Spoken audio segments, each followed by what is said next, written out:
So please bow.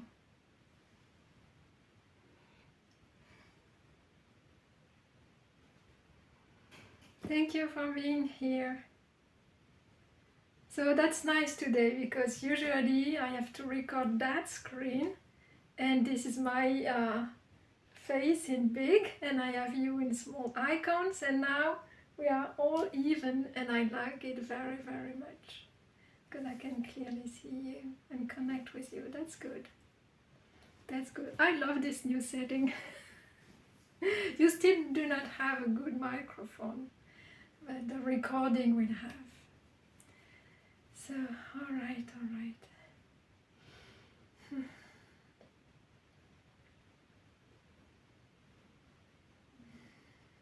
So today, Dhamma talk, guided meditation, yes. What is Dharma? So Dharma is the immediacy, I would say, or the lived experience. This is what it is. This is not an extra knowledge that you add. This is what is already felt immediately.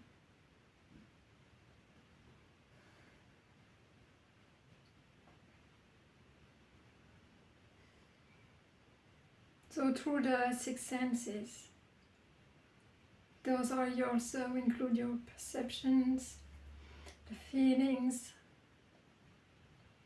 your mental activities, this body.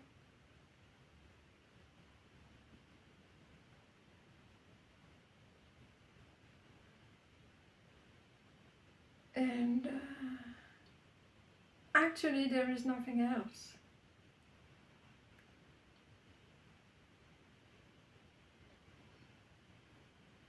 So we can see that we can say that there is the awareness of all of that, but awareness is not a thing.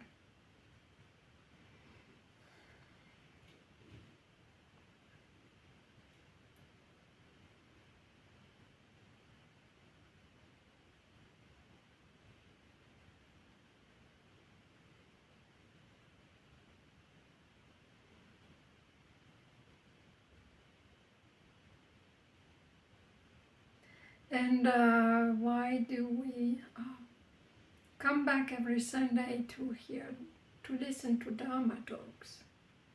We want to understand, right? We want to have a different perspective on life. But I would dare saying that we don't need someone else telling us something more, I would say. So of course there are pointers to what needs to be realized,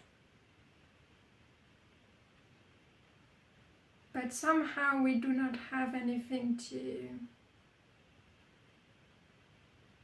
nothing new to learn, or nothing to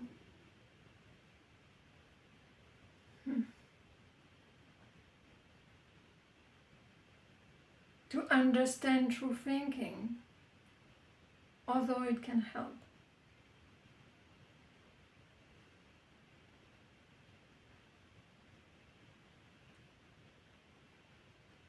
So I don't know where I'm going with this talking, and it can be very annoying to you. You would like maybe me to give you another method, but we went through so many methods already, right?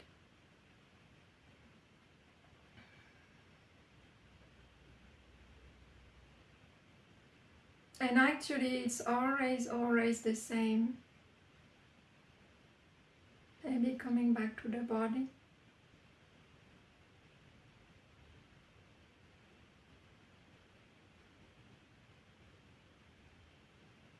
And really not looking for extraordinary things or extraordinary new experiences. So, for example, metta practice is you feel very, very good. So, of course, you can, I would say that you can keep doing it, even maybe a little bit indulge in that, because, of course, it's creating good results for you and for others.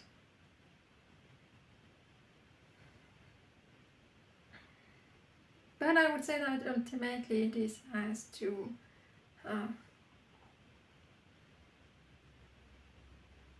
not be preferred over the very difficult experience that we can have in life. So, for example, we can do, of course, we can do metta, but metta shouldn't be used as a way to avoid to face what we have to, what we are actually experiencing. So it can be a kind of paradox, but this has to be known, because life will not be, you won't be given what you want. I mean, this body that you have will still get old and sick and die. So of course we want a peaceful death. If we think about it, oh yeah, I would rather die while sleeping. Yeah, that's a good plan. Let's do that. No. I would rather not be injured where you are, and okay, you can do the things you want and things you like.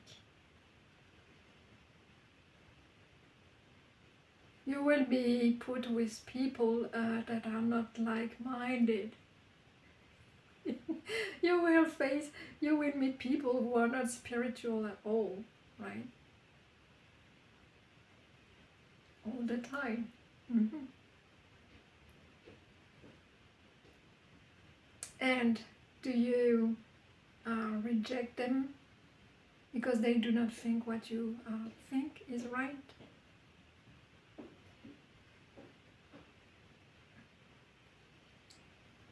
Or regarding generosity, will you be generous only to people you like, only to people who are in your family, or will you be generous to everyone, regardless of if it's if someone gives you back or not?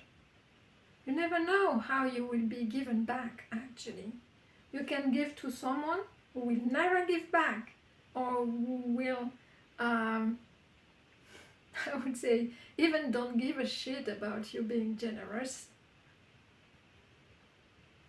But maybe let's say that the universe of the universal law or the force will give you back another way. It will be someone else who will give you something, who will be generous at another time, maybe in 10 years, maybe in 2 weeks. You will not even make any link between you being generous to that person who didn't say thank you, and later, 2 weeks, 2 months, 10 years later, someone who is generous to you. Maybe you won't make a link, but good that you were generous in the first place, so you cannot choose. You cannot say, I will befriend only to people who actually befriend me. Well, you can do that, but I can tell you then that's not generosity. That's chosen generosity. But I would advise you just to give without expecting anything in return, or to give not waiting anything in return. to anyone, if you can do it, even to the people who looks a bit mean to you. Yeah. Of course, there are, you can have boundaries with some people that who forcefully are harming you over and over again. Then, of course, maybe you need protection for sure. I mean, as a rule of thumb, when you have the possibility to help, to give, then don't think back, don't think about the results, or don't try to categorize the person you are giving to. Alright, say, okay, this person might give me something back, so yeah, it's worth doing it or helping. I'm saying that because I've seen that on social media lately, this tendency to say that, okay, I will help people, only people who help me. Then it's possible then you stop helping, because people will stop helping you. So, okay, what's that mentality really? Then you will stop helping. Right? But yeah, it's like as if generosity was a merchandising. It's exchanged because you never know how it will be turned back to you. So as a default setting, I would say just do it. Just do it and realize for yourself how much it's distributed then afterwards, and also how you feel after that. How you feel. Because really you realize that in your life, maybe as an exercise, just look where the kind of fulfillment, when and where this fulfillment arises. Is it when you buy something or when you help someone?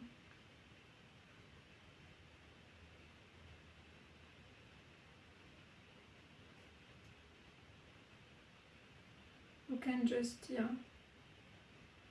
browse through your memories and just have an honest look about that. Right. So I say that Dharma is immediacy of the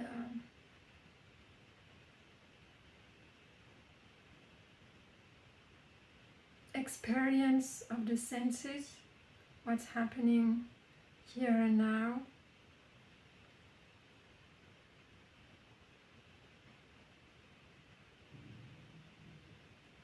And as long as you do not try to find something else or to get something else to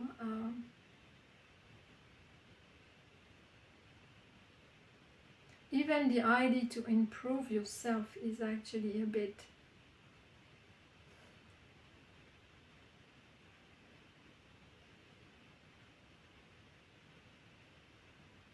well, at the beginning we can keep it, but at some point we really need to have a look on that. Because it can be also this idea to be a good person.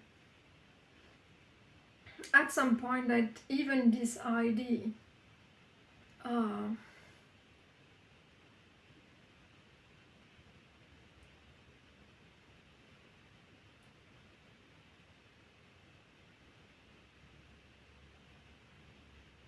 can make you suffer, I would say, because you're trying to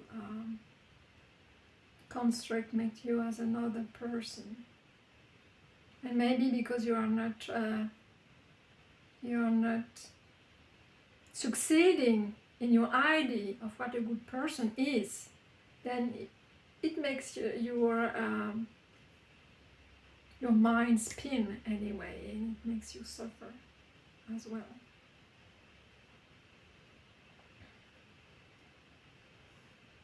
So one has to be aware of that. What is good? What is bad? And also wanting to be nice, to be kind, to be good. This desire, if not used skillfully, can also be quite detrimental, or can make you feeling like having some patterns, some ideas like, I'm not good enough, I should do that, I should better meditate more, and so on and so on. So you do the practice, you maybe sometimes review the results of them, but try to not build up any ego sense around that, okay? Because let's say that spiritual seekers,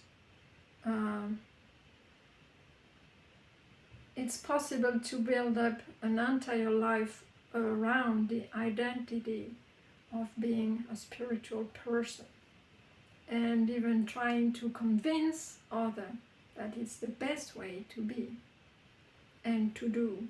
And maybe sometimes this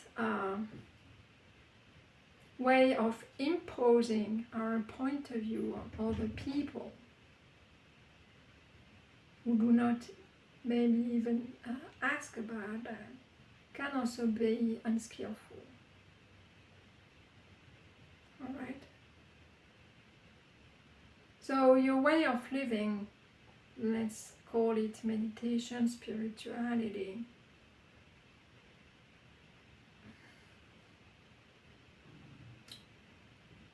is a method. It gives you energy to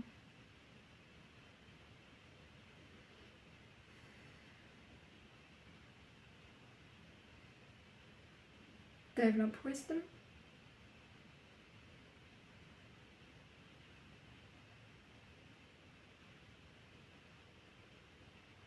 but this shouldn't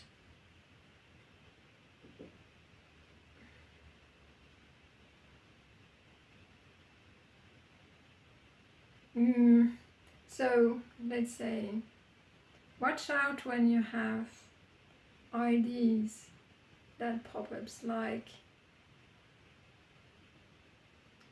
I'm doing not enough, I do not succeed even in meditating, or other people should be more like this and like that and do more meditation. The world would be better if more people would meditate, okay?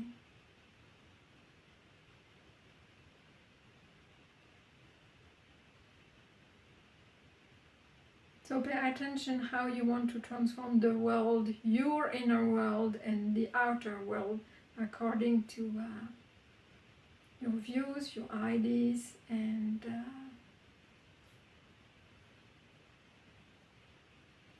the identity you create around your own practice.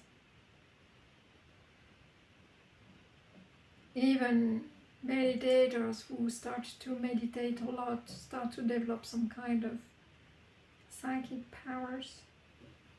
So you start to know things, and you might feel a bit powerful, and this you have to also pay attention how you use them and why you use them.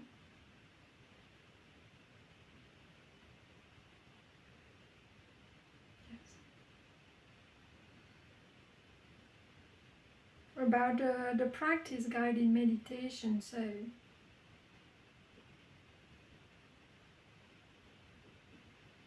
At any time you can come back to the body,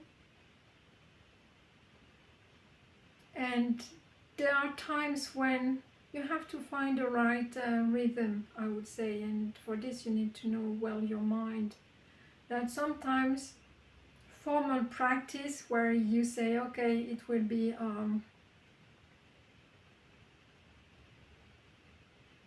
I will focus on the anapanasati, mindfulness of breathing, today. But there are other times where the no meditation practice is also a good way. And I would say that the more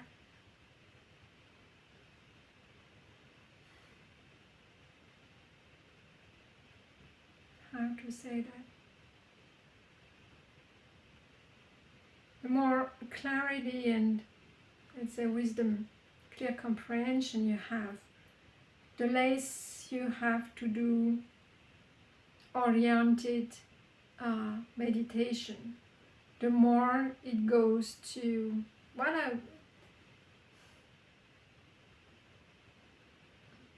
like the Zen-like meditation, where you're not trying to actually meditate at all.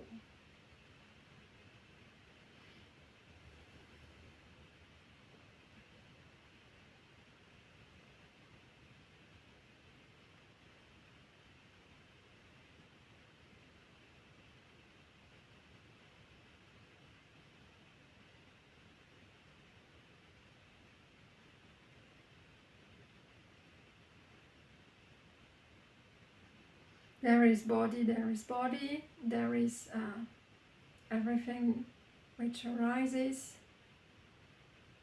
passes away. There is sometimes turmoil in the mind,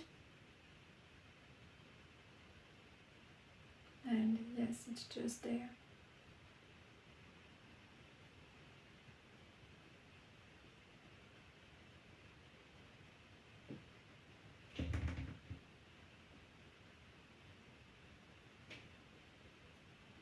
And you can do that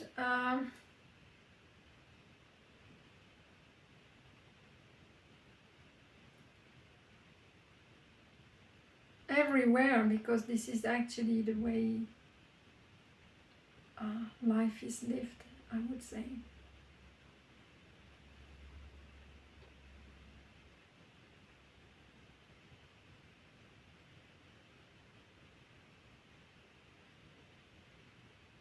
So guided meditation is quite good to learn, but at some point you still depend on someone else talking to you and guiding you, right?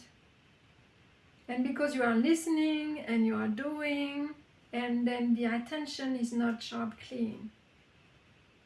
And it's also a way to not see clearly what the mind is doing. All right.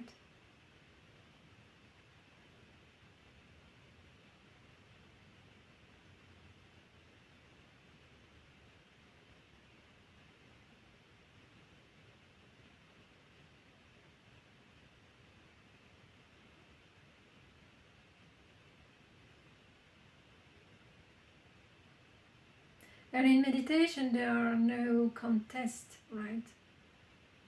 Of course, some people say that some are very good meditators or yogis, but what does it mean? What is important is how much you are able to know what's going on in your mind, right? So don't get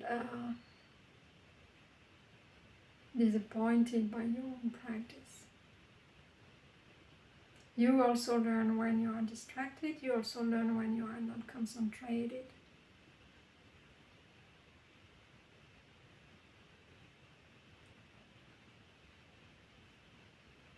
What brings you back to the past? What brings you to the future? And what kind of ideas keep you into the future? most of the time there is desire there. There is some wanting to be different, wanting to change, wanting to be right. There is often the me, I, D, me, mine. As soon as there is me, mine, myself topic, I would say, then there should be the red light, I would say, the warning sign. Say, okay, so in your inquiry practice, just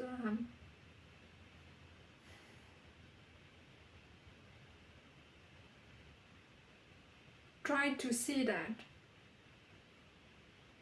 Try to point at which moment you were brought to the past or to the future.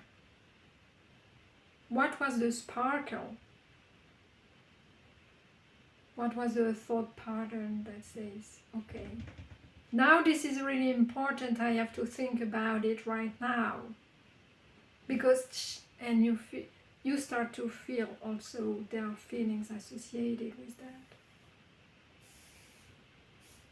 There are thoughts that looks much more important than others, and thoughts that looks much way more personal than others.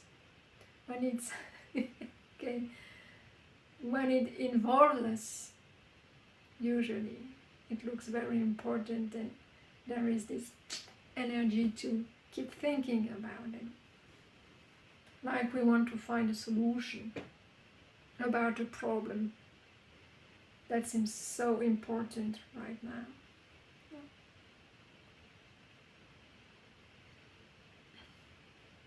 So there is, we can, in inquiry, we can look at that find or spot that moment when suddenly there is this memory coming back, and how the moment when we grab it, then we start to find it important to think about it, and how when the sense of me, of I, starts to arise, and how it brings us to imagination, to dreaming,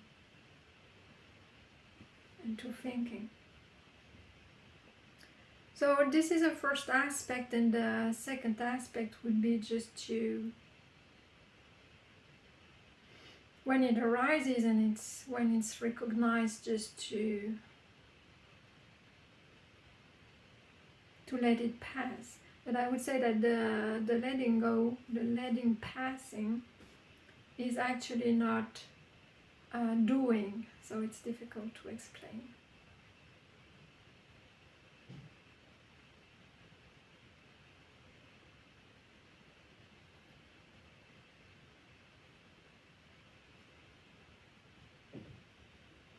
So I would say that as soon as there is the recognition of this me, mine, myself, really contains actually this seed of insatisfaction, there is this feeling that doesn't feel really good, really. As soon as there is this recognition, and we can say, okay, this is not me, not mine, not myself, then it allows to pass, let's say. But again, this practice of non-self anatta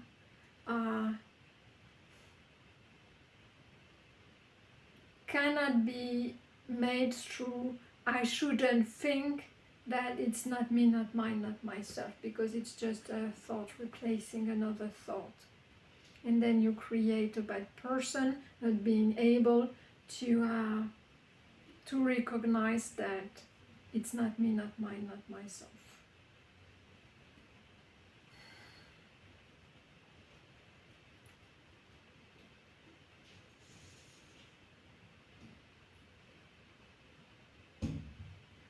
All right, so it was quite technical, and And maybe one day through practice you will recognize all of that.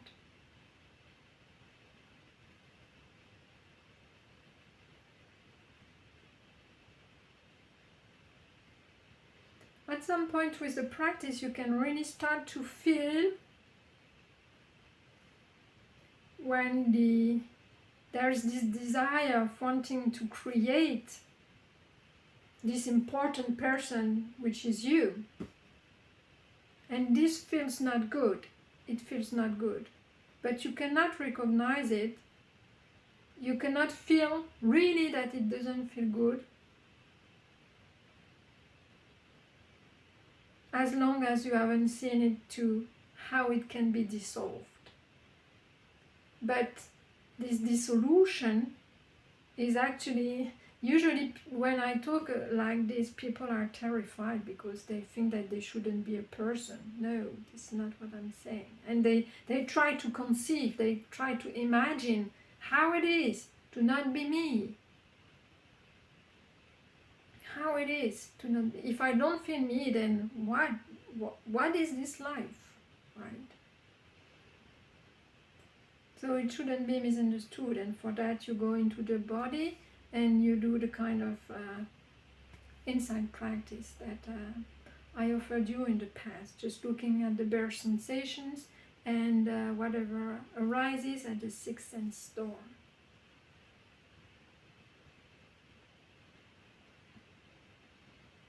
Over and over and over again. And when you perceive these sensations in the body, for example, and do this anatta practice, not me, not mine, not myself,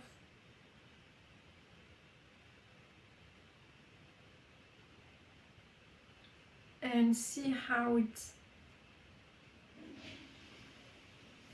let's say, dissolves back into consciousness awareness. And because you see everything like this as impermanent, and therefore it cannot be a fixed identity, then later you will allow it to dissolve, because you won't be afraid of letting it dissolve. You will realize that because every phenomena are actually arising and dissolving through the six senses, you will know that this kind of impermanence, or let's say flow, or disintegration, creation, is just what happens for everything all the time. So, but you're just not conscious about that. So once you're conscious about that, you're no longer afraid to actually, let's say that there is no longer this desire to hold on to things, because you feel that it brings something that is not agreeable, a feeling that is not agreeable, the dukkha, dissatisfaction. This is the inherent dissatisfaction in life. Whatever you do, I don't know, just look at your life and feel that whatever you do, it looks like there's something missing, it looks like unsatisfying, it looks like there is this background of suffering all the time.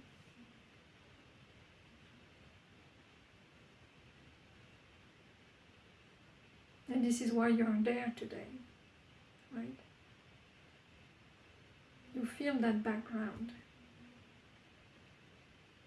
The moment you open your eyes,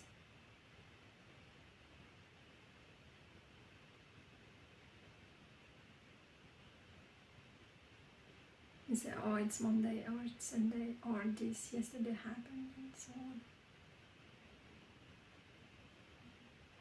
Vacations are over. My body is hurting. Anything. The moment you open your eyes, it's there.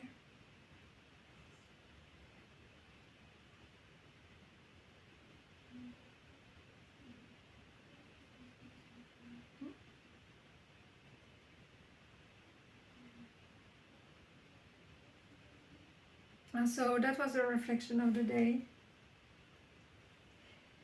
And if you have any thought, anything to say, please unmute and speak and ask about what you've read, what you've experienced about the practice, about what I've just said, if it makes sense or no.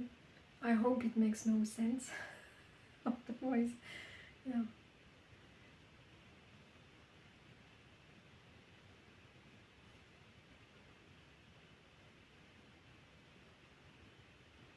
It's easier to speak to you using the feel-good practices. It's easier because this you feel, this you have the impression that it gives you benefits, and this is what keeps you coming back.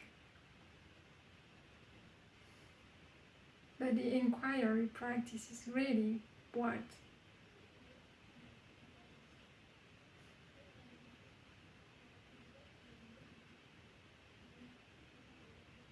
will help you sense what needs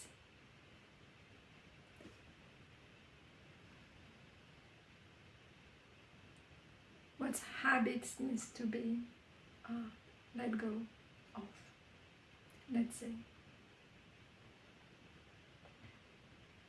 Because you feel the rush of suffering, I would say, coming out and say, okay, no longer, what can how can this be released? How can this cease? And if you look at the Four Noble Truths, the origin of suffering, there is suffering, this inherent suffering due to this mind that which constructs, which builds up, which form ID concepts, which separates and which fabricate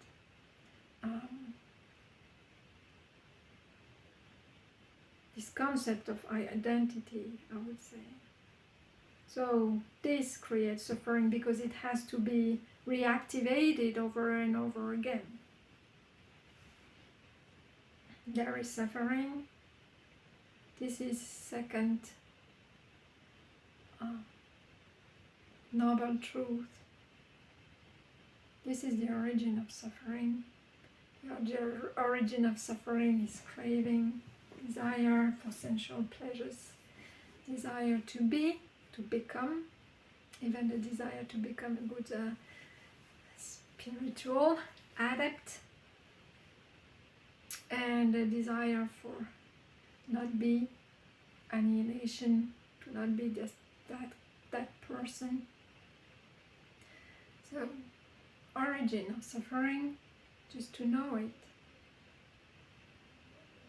Third noble truth, cessation of suffering. So you remove the craving, the clinging, stop suffering.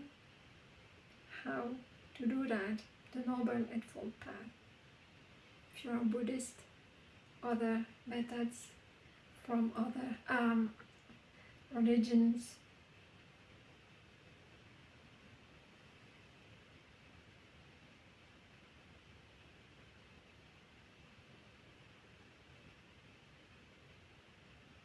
It's also a good exercise actually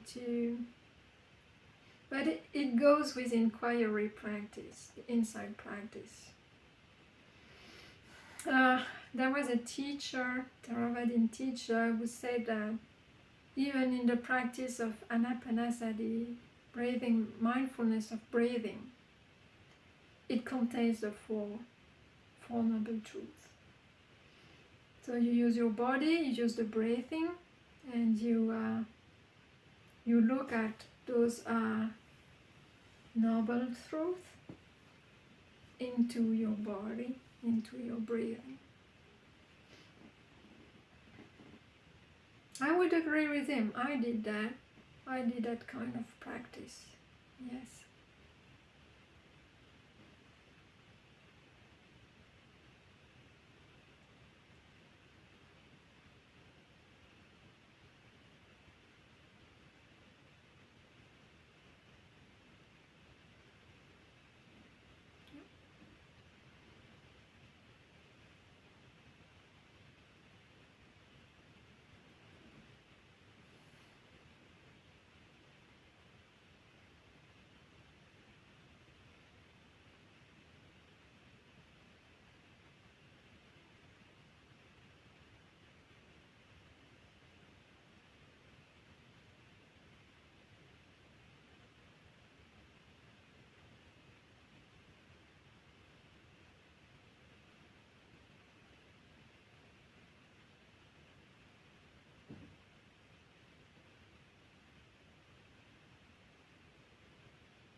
So if there is anything you want to say, to add to that, please feel free.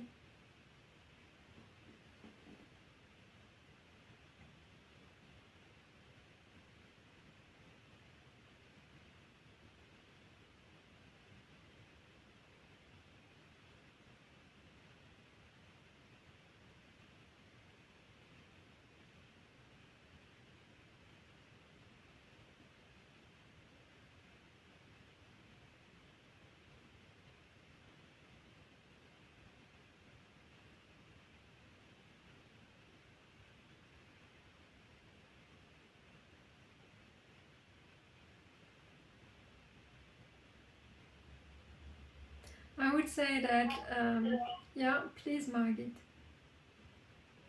Hello. I'm not sure because I have often the feeling I start at the beginning and I don't want to start the others. I think it's a long way and to find his own way.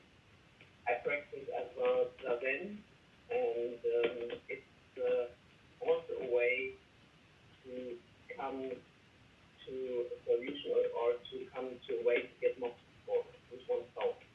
I'm often overwhelmed by a lot of messages on social media. And for me, it's quite important to just focus on what's really important, what not, and to improve and to do it in daily life. You know, I have my daily life. I have a lot of work, as the others, I think, too. And I'm not 20. I'm much older, and so I have to differentiate and put it into a pattern which fits in the weekly work, so that everyone can improve. You know what I mean? Yes. Yeah. Okay, thank you for your reflection. So, yeah, for those who haven't heard what you say, I'm just, yeah, okay. It is a reflection about social media that we really have to we have to pay attention where we put our energy to. And what I've noticed is that social media is made for you to react. So it's really like either this or this, and it's about most of the time what is sensational, what is beautiful, what is fast, what will excite you. So you have to show something. You have to show something. Or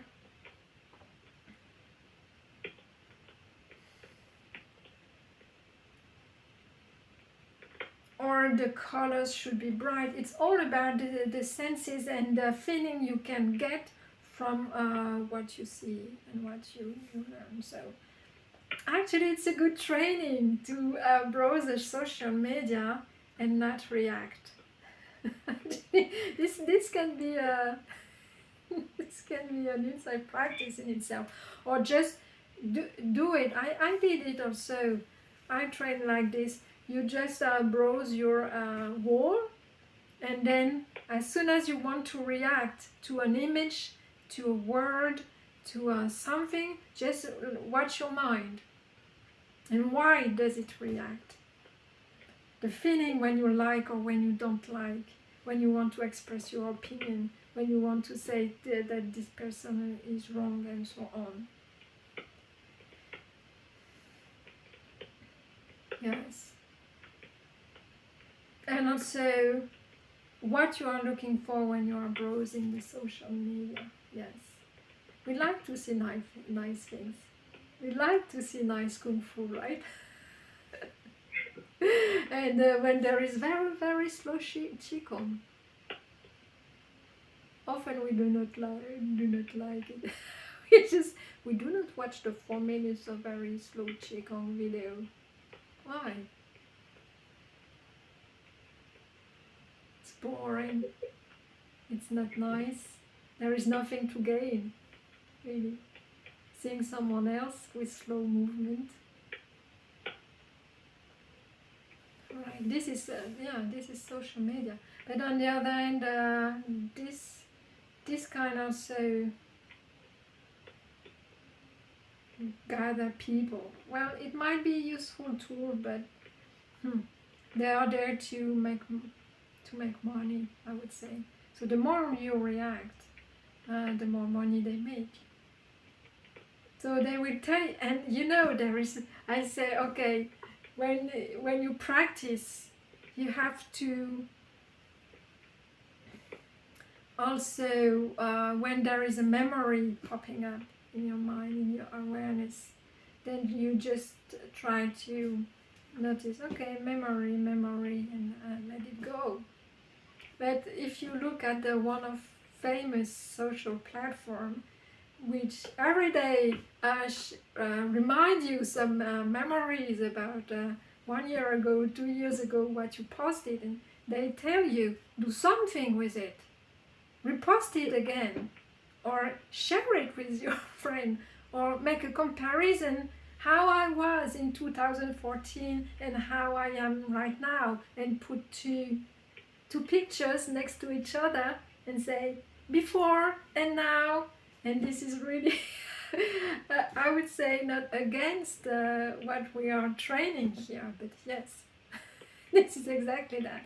So pay attention to that, how it can reinforce your self-ego fabrication. This is it's all about individual.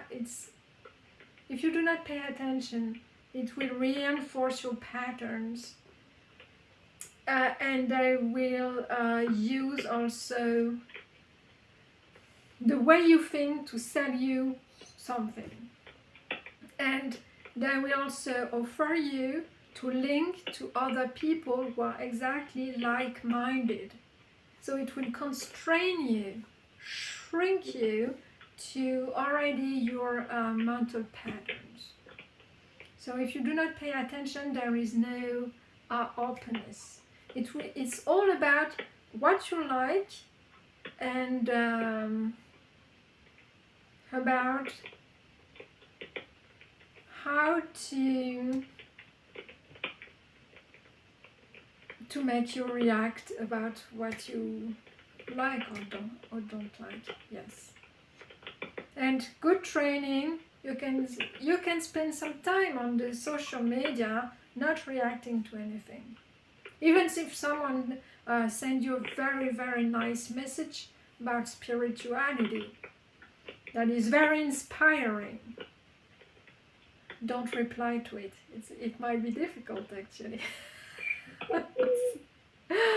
As well.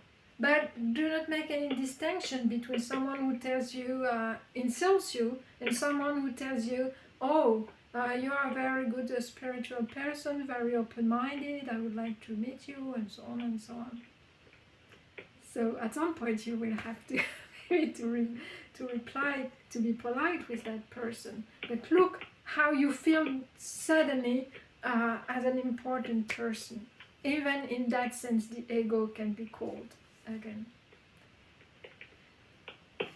So that's good training. So one has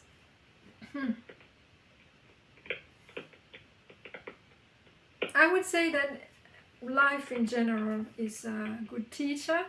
So this can be also reveal your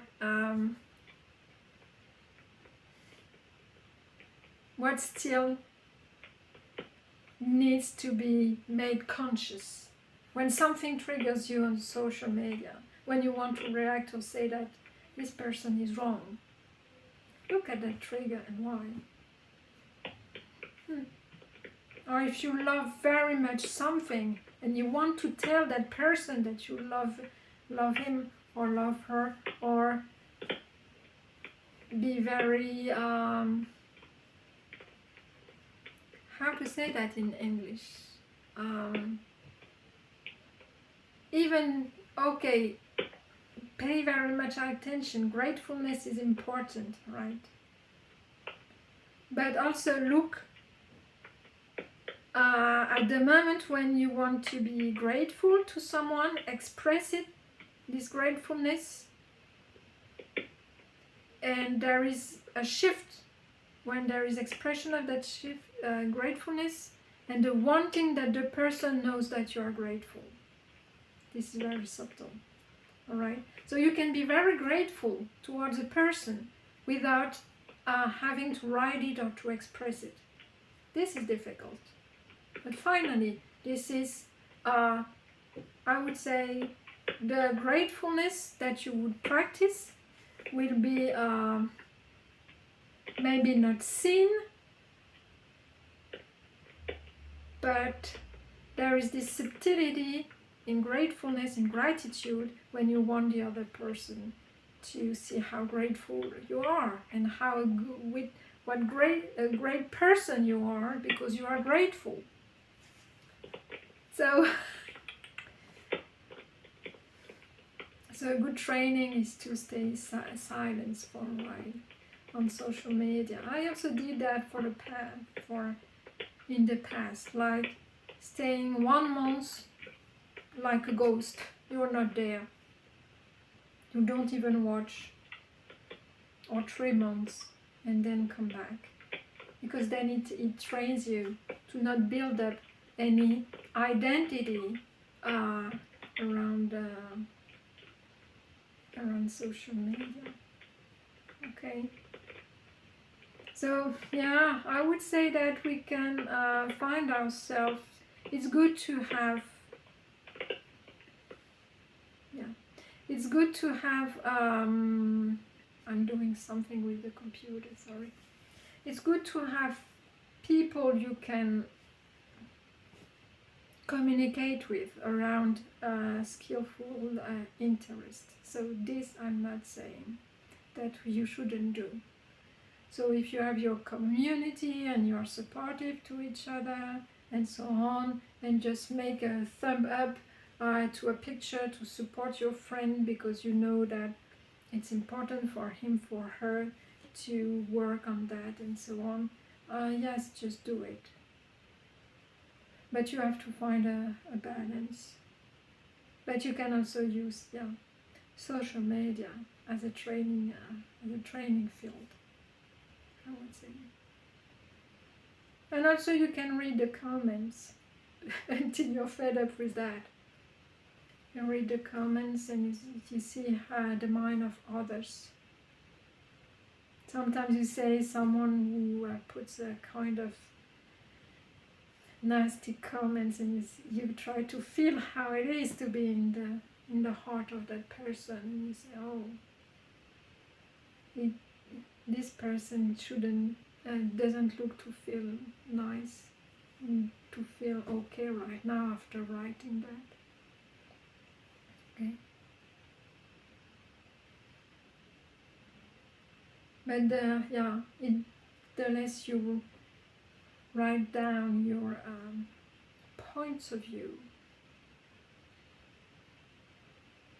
maybe then if you do not write down your points of view, then you can invest this time doing inquiry practice, meditation practice. Because also on social media we want to appear as a nice person, as a good person, or this kind of person, and therefore we keep building up our persona around that. So this is the same fabrication that we can have in our mind, this inner talk. This is a kind of externalization of the inner talk and fabrication of our world.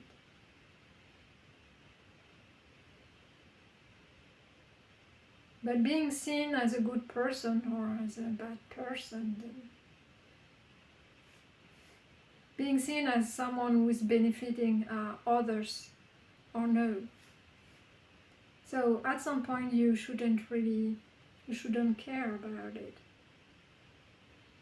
At some point, really it doesn't, when I say it doesn't matter, that doesn't mean that you shouldn't pay attention to your intention and actions. But you will see with this fading away of the self-sense, really the way other perceives you really doesn't matter. at all. You don't care. You don't care. Why? Because there, you know, it's a realization and an insight. You know that there is no receiver of something. There is no receiver of appreciation and disappointment.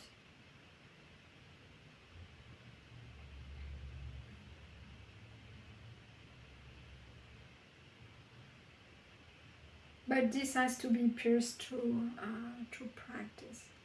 It's like at some point with the practice, you will realize that when you eat a very good chocolate bar, there is this chocolate you put in your mouth, and there is this very good feeling that it tastes good, and there is this sense of me tasting the thing and having kind of reward eating it.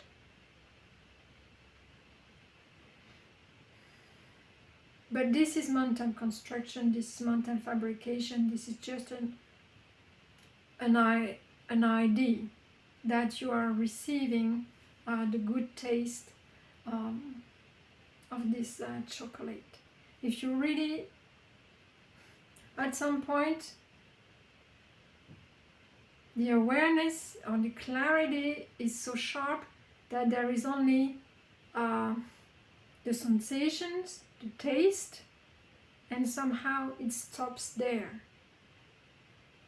There is not this mental process that arises that tells you that you are receiving the good taste and that you are experiencing the good taste of the chocolate.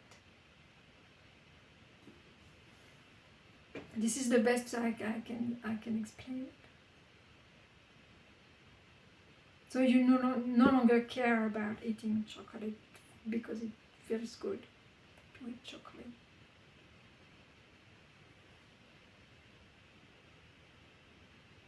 You feel even this very absurd to eat good things. So, yeah.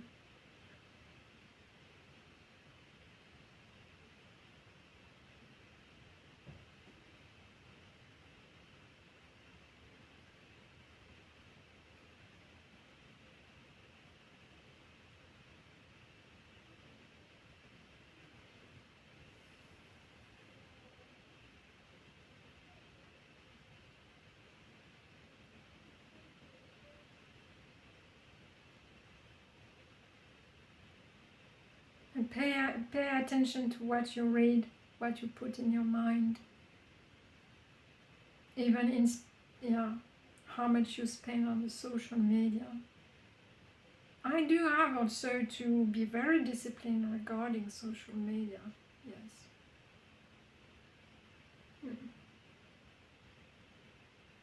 So because there is always some reminders, some notifications on your phones, and then you have to, they make it very difficult for you to disconnect. There are some applications where you cannot disconnect at all. Otherwise you lose quite a social community. I won't give any name, but there is one app that everybody uses. I mean, even for school, for stay connected with parents, with students, with friends. That helps you also to share information, but you cannot disconnect from it. You cannot log out.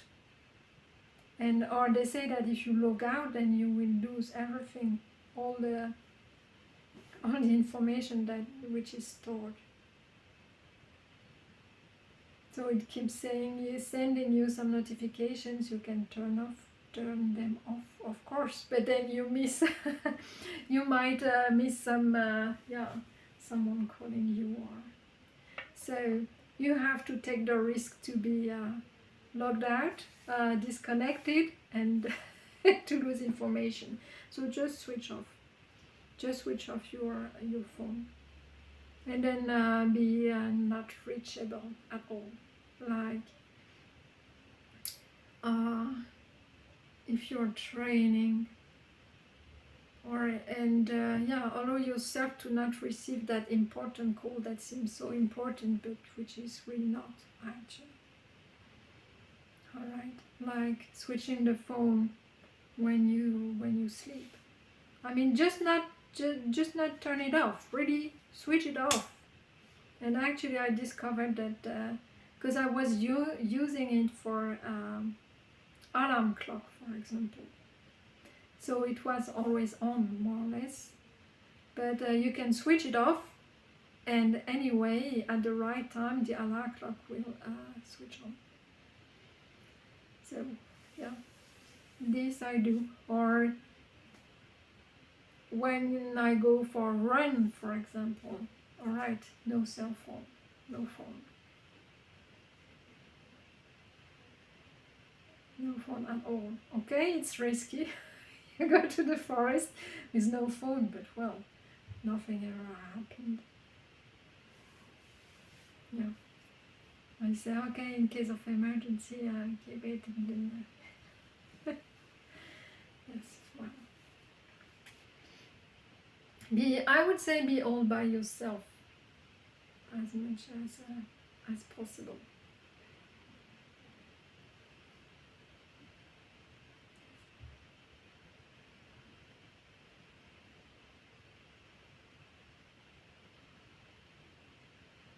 So let's officially stop here. I will stay a couple of minutes if you have anything else to say or if you want to share. And I will switch off the recording.